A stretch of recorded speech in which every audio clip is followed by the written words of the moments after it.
Tentara Rusia diduga menyerang sebuah kapal pengintai. Rekaman detik-detik serangannya diunggah di Telegram pada Sabtu 7 Desember 2024. Dalam keterangan unggahan disebutkan tentara Rusia menyerang kapal pengintai jenis Simferopol.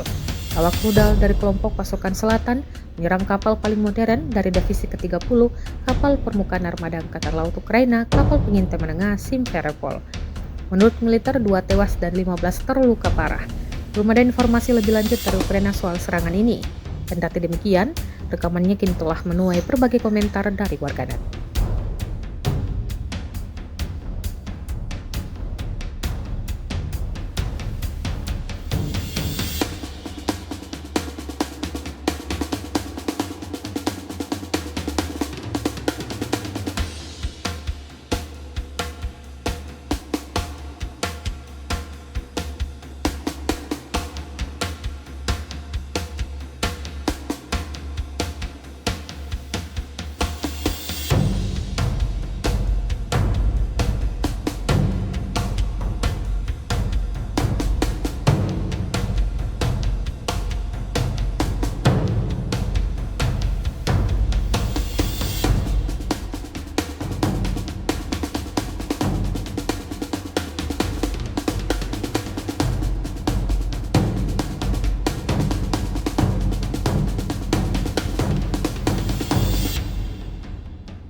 Download Tribun X sekarang, menghadirkan lokal menjadi Indonesia.